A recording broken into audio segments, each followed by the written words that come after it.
What is up, YouTube? What is up, family? Another Patreon request. Joueur du Grenier Special Edition. Captain America. Before he was cool. C'est un jeu, I imagine. C'est Joueur du Grenier. C'est pas Papa Grenier. C'est pas... Because he also did movies, right?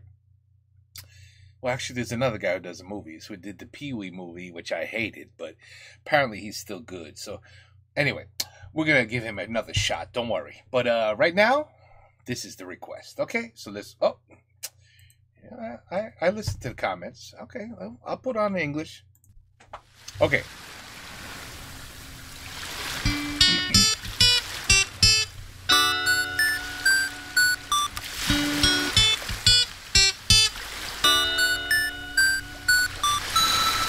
Un, deux, trois, quatre.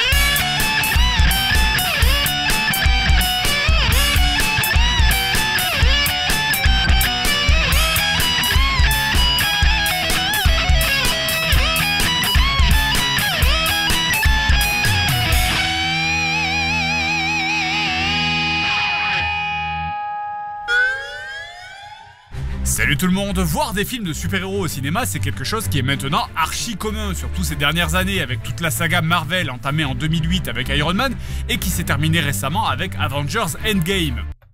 Best movie in the world.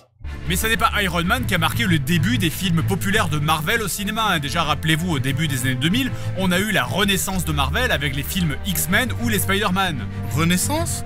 Alors oui, si je parle de renaissance, c'est parce que... Non mais, quelle est la signification du mot renaissance? Alors oui, renaissance parce que dans les années 90, Marvel a bien failli faire faillite. Et en fait, niveau cinéma et séries, les années 80-90 étaient largement dominés par DC Comics. On a les films Superman avec Christopher Reeves dans les années 80, suivi des premiers Batman de Burton en 89 et 92. Miaou. Et de Batman Forever qui avait aussi très bien marché, même si bon, moi je le trouve naze. Mais pourtant, Marvel au cinéma, eh bien ça a existé aussi, et ça a existé depuis aussi longtemps que DC Comics. Sauf que les budgets n'étaient pas les mêmes. D'un côté, on a la Warner, un des plus gros studios hollywoodiens qui détient tous les droits sur les adaptations des héros d'ici, et de l'autre, ça variait, les droits changeaient de main entre des studios plus petits qui n'avaient pas tous les mêmes moyens financiers. Et quand tu veux faire un film Marvel mais que t'as pas de thunes, qu'est-ce que tu peux faire? Spider-Man ou Hulk? Ça existe déjà en série, en film ça risque d'être méga moche. Thor ou Iron Man? Entre celui qui vole et qui fait des éclairs, c'est encore pire. Captain America? Attendez, il vole pas, il tire pas de boule de feu, il fait pas de magie, son arme c'est un frisbee. J'achète. Le premier film Captain America sort en 79. Oh, I know. Wow, it was that early? 1979 was the first Captain America movie? You know what? I would watch it just to see how terrible it is. I would. J'étais pas né à cette époque, donc c'est dire si c'est vieux. The A-Team. I know, so the A-Team was good. You guys saw A-Team in France? Mr. T, come on, man. Yeah, A-Team was good. Est-ce que quelqu'un peut lancer le film, là? Mario Brothers. Allô? Le film? C'est bien ça, Steve, c'est un beau dessin. Mais par contre, c'est pas un vrai métier ce que tu fais là, tu vas finir SDF. Bref, je vais tenter de vous résumer le cœur de l'intrigue. Steve Rogers se retrouve embarqué dans une affaire étrange suite au meurtre de son ami par un méchant du nom de Lou Brackett, qui essaye de conquérir la Californie grâce à une bombe à neutrons. Alors en gros, son plan c'est donnez-moi la Californie ou je fais péter la bombe. Ok, admettons que ça marche. Qu'est-ce qu'il fait après? Ah, maintenant je vais m'occuper de mon peuple et l'économie se portera plutôt bien. Bref, Steve retrouve son ami mourant et obtient de lui un microfilm essentiel. Il est donc devenu maintenant un témoin gênant. Les méchants essaient donc de l'assassiner en lui faisant avoir un accident, mais alors que ce dernier est aux portes de la mort, le médecin décide de lui injecter à son insu un sérum du nom de... He called it flag. Ou bien en français, force latente d'agilité grandissante. Ce qui ne veut absolument rien dire. Si, ça veut dire drapeau. Et ce sérum fera de lui un... Qu'est-ce que c'est ça? C'est une bicyclette. Wow! I have to see this movie. I have to watch it. I have to.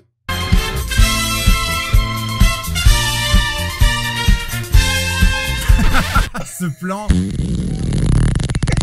Alors, je vais vous épargner 70% du film qui est juste fait de dialogues interminables, parce qu'il faut bien comprendre que c'est pas genre le Steve Rogers du MCU qui veut devenir Captain America. Là, il passe son temps à dire non.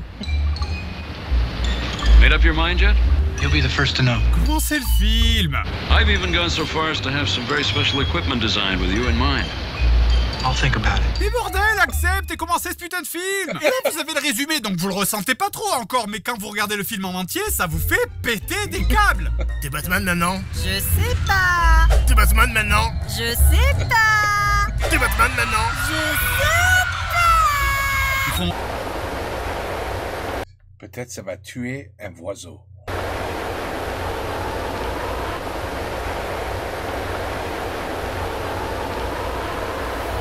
Par contre, ça met un quart d'heure à revenir. Ah, et attention, ça a l'air d'être du matos de qualité. I thought it was a deadly weapon. What did it kill? C'est du vibranium.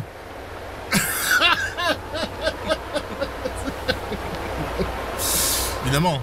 Eh, attendez une minute. Ah, voilà le jeu. Ça va être horrible, I guarantee it.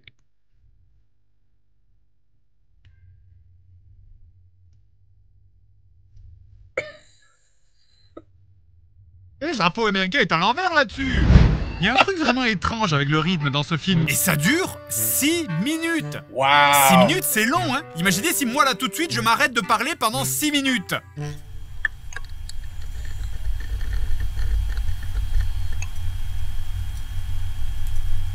Et ça, c'est 20 secondes. Donc on se fait déjà chier alors que ça dure à peine depuis 10 secondes. Vous voyez qu'il y a les commentaires du réalisateur là-dessus? Ça tombe toujours? Bref, à la fin du film, les gentils trouvent le méchant qui était planqué dans un camion avec sa... Et le gaz. Waouh. Ok. Donc le film se finit comme ça? Par Captain America qui fait un homicide volontaire par asphyxie? Bref, sachez qu'il y a eu un Captain America 2 avec le même acteur qui est ce coup-ci un petit peu plus généreux en action, puisque le film commence avec Captain America qui se bat contre des Mexicains et des loupards. J'aime beaucoup comment les gens en arrière-plan n'en ont absolument rien à foutre.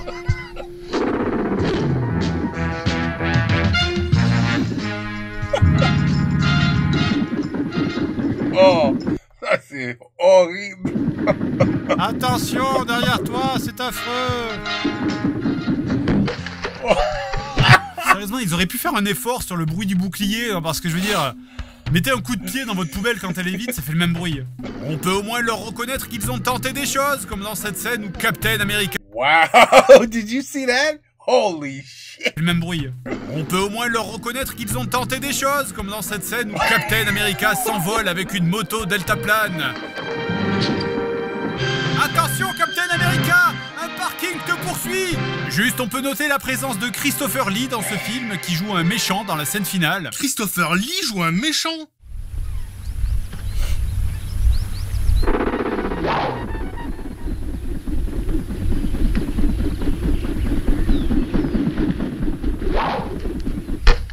Nul à chier, N-U-L-A-C-H-I-E-R.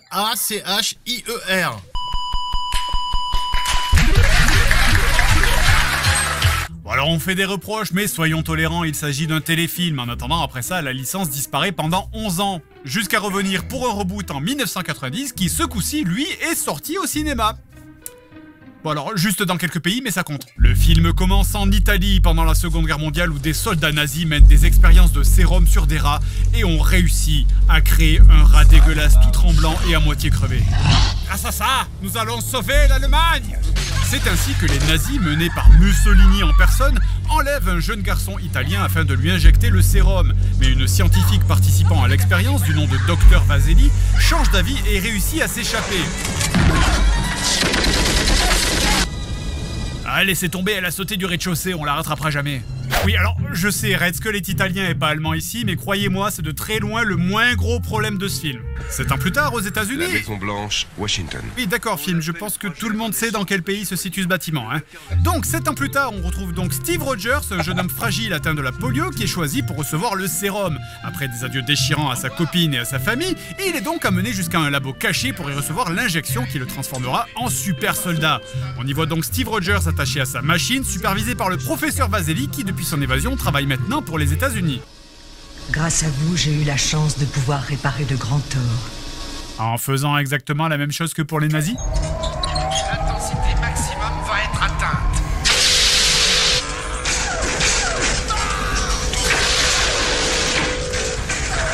I think you have there's electric problems, sparks and everything is probably not a good thing. Ah, it's alive.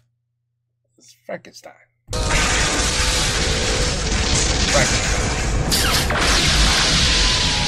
Voilà. Tous les signaux sont stables. Dieu merci. Opération terminée. Paramètres normaux. Attendez quoi, vous voulez dire que ça, c'était le fonctionnement normal de la machine? I agree, brother, I agree. Un petit café. Moi je veux bien.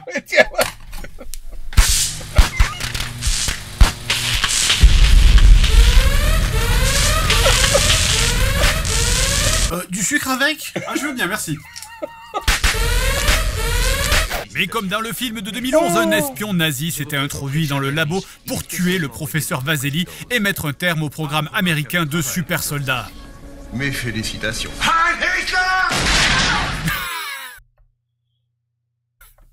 Non, pardon, je devrais pas rire, c'est horrible.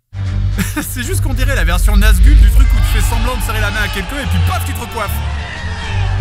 Salut, ça fort. Qu'est-ce qui se passe avec le mec au haut-parleur derrière? Pas de panique. Je répète, pas de panique. Tous les techniciens restent à leur poste. Je répète, les techniciens restent à leur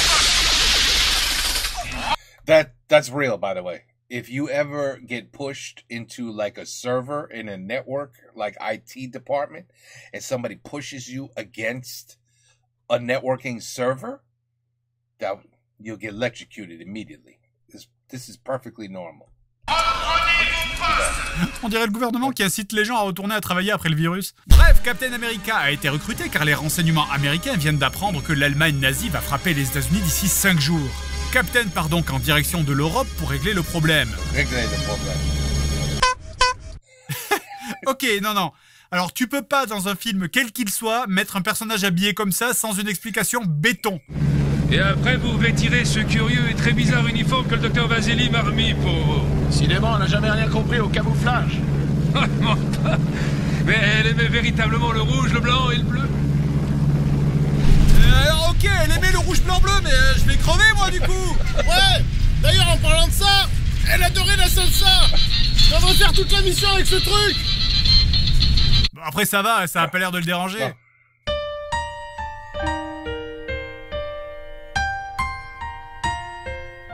Et bref, au passage, il n'aura le renfort d'aucun autre super soldat comme lui parce que le docteur Vaseli ne tenait pas de journal. Le docteur Vaseli avait tous les détails de son procédé en tête.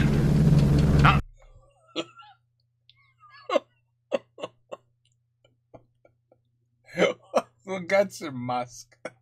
La moitié, ça couvre son œil. Pas rien là. That's horrible. C'est comme un gosse, quand il était 6 ans, il faisait Halloween. Trick or treat. Trick or treat. Who are you? I'm Captain America. Wow. I have to watch this movie. I have to. Rien de noté. Et d'ailleurs aussi, il n'aura le renfort d'aucun autre soldat tout court parce que... Décevré par l'Amérique, colonel. Est-ce qu'il a fait $6 Million Man and Wonder Woman? I mean, come on, those are classics. Captain America arrive donc sur place, en Allemagne totalement seul pour s'infiltrer, et se fait instantanément repérer.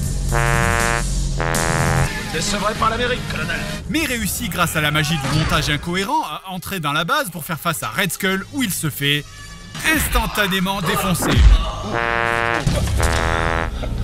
Ah, eh ben on va pas se le cacher, hein, c'était pas terrible hein, cette idée de Captain America. Bref, les nazis attachent donc Captain America à une fusée pour le tuer.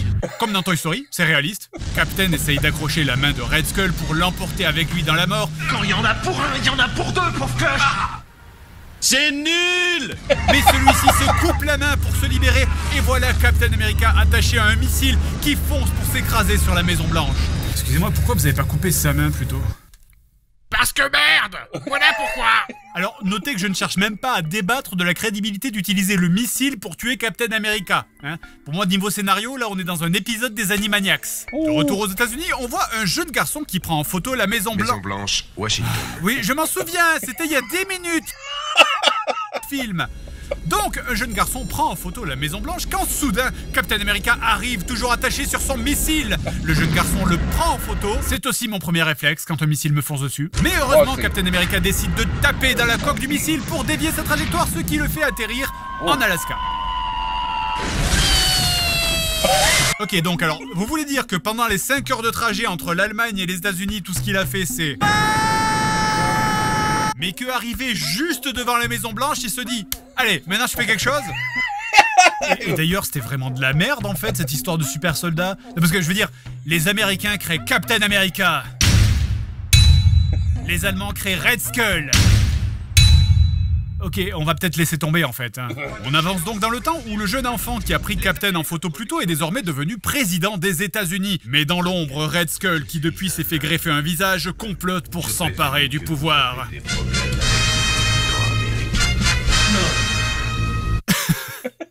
Ok, alors attendez, je trouve que c'est pas encore assez évident que c'est le repère des méchants là. Je propose qu'on rajoute des flammes, des verres de sang sur la table, un portrait de Balkany, Geoffrey et Freezer dans le fond, et qu'on mette le tout dans l'onglet tendance de YouTube. Heureusement, Captain, qui a été retrouvé par des scientifiques, décide de sortir de son bloc de glace, et justement, le président qui l'avait vu dans le passé au moment de la scène du missile, le reconnaît dans le journal et prévient son ami d'enfance depuis devenu journaliste. Ça... Si ce gars-là a bien rencontré Crâne Rouge face à face, impossible de deviner tout ce qu'il sait. Veux-tu m'épargner tes fantasmes et théories juste pour une fois? Oui, mais ça suffit, on parle de choses sérieuses là. Tu dois retrouver un homme déguisé en drapeau piégé dans la glace depuis 70 ans que j'avais pris en photo attaché sur un missile. Merde! L'ami du président part donc chercher Captain America qui aurait été aperçu quelque part au nord du Canada. Mais pendant ce temps-là, Je veux le programme du président Kimball pour tout... Pointe-à-Pitre. Et oui, Rome, évidemment, Rome, putain... La Thaïlande. Bref, Red Skull, qui a également découvert que Rogers était toujours en vie, envoie sa fille pour le tuer, mais ce dernier réussit à s'échapper grâce au pote du président. Il lui explique que Red Skull est encore en vie, mais toujours désorienté. Rogers ne le croit pas et décide plutôt de repartir vers son ancienne maison à Los Angeles. Grâce à une vraie technique de super-héros, la technique du GKK, mais en fait c'est pas vrai. Je vous demande d'arrêter la voiture. Je me sens vraiment mal. Captain! Vous ne vous sentez pas bien, non? Ouais. Ah mais revenez! Revenez! Il part donc What a plan. jusqu'en Californie où il retrouve son ancienne petite amie qui depuis a vieilli, s'est mariée et a eu une fille du nom de Sharon. Cependant très vite, la fille de Red Skull les retrouve et tue le gros copain du président ainsi que l'ex de Steve Rogers. Parallèlement à ça, le président des États-Unis se fait enlever en Italie et est retenu en otage par Red Skull. Alors pourquoi il fait ça? Eh bien en fait il veut se faire greffer son cerveau à l'intérieur du corps du président des États-Unis pour devenir le président des États-Unis pour la durée de la fin de son mandat afin de l'empêcher de faire des réformes écologiques. Ils doivent vraiment détester les arbres. Oui. Alors les méchants, dont la fille de Red Skull, retrouvent donc Captain America en Italie et décident d'en finir une bonne fois pour toutes.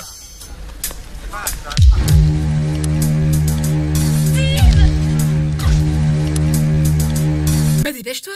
Ce pistolet est extrêmement lourd. Grâce à ses réflexes incroyables, Steve et Sharon s'enfuient à travers les rues de la ville. Les Captain!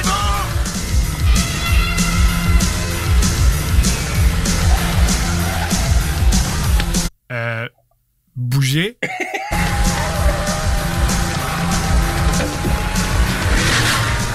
Vous savez, les enfants ont aussi un instinct de survie. Qu'est-ce qui se passe avec le montage là? Cut. Bref, les deux méchants poursuivent Captain America et Sharon jusqu'à la jetée qui finissent par se jeter à l'eau.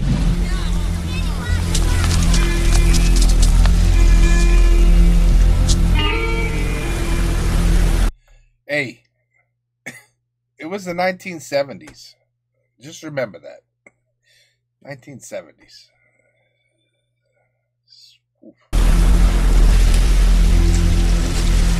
Et pourquoi vous repartez? Ils sont tombés dans l'eau. Ils ont dû fondre. Bon alors, heureusement pour l'intrigue, les méchants ont oublié leur sac à main. Quelle chance! Dans lequel il y a leur papier d'identité. Quelle chance! Sur le chemin, Sharon se fait enlever en essayant d'attirer les ennemis vers elle. Mais heureusement, Captain America découvre sans aucune aide ni aucune explication où elle est retenue en otage. Quelle chance! Et pendant ce temps-là, le président, qui n'était absolument surveillé par aucun garde, s'échappe de sa cellule. Quelle aubaine! Mais dans sa fuite, se fait malheureusement rattraper par Red Skull. Conscient que le plan de ce dernier ne peut se faire sans lui, il décide de se suicider en se jetant du haut du fort pour contrecarrer les plans du méchant. Mais heureusement, il se trouve que Captain America était en train de monter précisément à cet endroit exact du rempart de ce château qu'il a trouvé par hasard. Ça, c'est un sacré coup de bol! Au moins, on peut apprécier le costume de près maintenant. Vous m'attendrez sur la plage, faut vous casser. Des fausses oreilles, ça on est d'accord. Bon bref, pif paf pouf, y a de la baston, on a le grand trope classique du président américain qui met des patates de forain, et voilà que Captain America et Red Skull se rencontrent face à face pour le showdown final. Voilà! Finally. This is gonna be exciting. Eh, je vous montre ça comment? Oh, mais je sais pas, mets du rythme.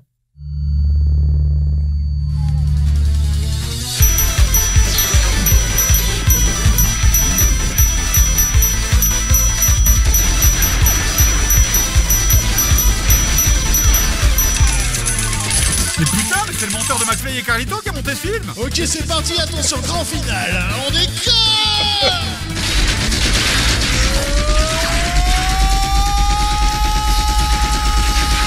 Bref, Red Skull, maintenant blessé par l'affrontement, monte au sommet du fort où se tient... Pourquoi il est blessé?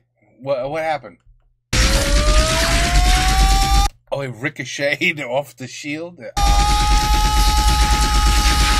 Bref, Red Skull, maintenant blessé par l'affrontement, monte au sommet du fort où se tient la salle de musique, visiblement, et active une bombe surpuissante. Ceci, c'est un détonateur. Mais c'est assez pour rendre tout le sud de l'Europe invivable. Pour un siècle, deux. Dans la bagarre, Sharon, l'ami de Captain America, vient l'aider.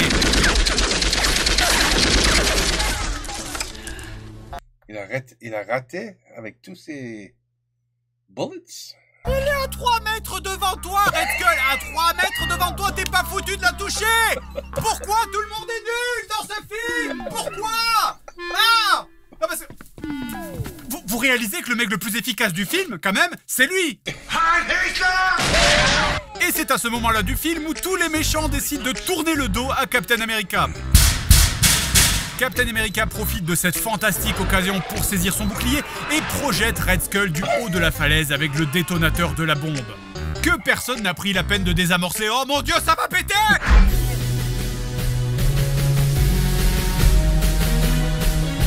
Ah, on s'en fout? Ouais, si on s'est fini, répète pas, allez, moi je le casse. Et c'est terminé, c'était Captain America et on dit au revoir à la licence pour les 21 prochaines années. Au final, on peut dire Captain America has gotten a little better since. qu'on a pas mal de chance. Maintenant, il existe d'excellents films de super-héros et Captain America, qui partait bien pour rester une blague, parce que faire sérieusement un personnage habillé comme ça, c'était pas gagné, eh bien, il a su revenir sur le devant de la scène pour devenir le leader des Avengers qu'on connaît aujourd'hui. Ça suffit!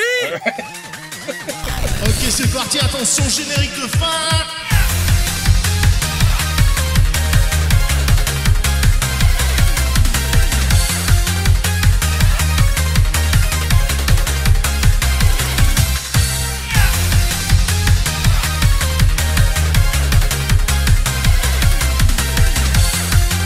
Tu vois, les Américains, ils savent faire des films.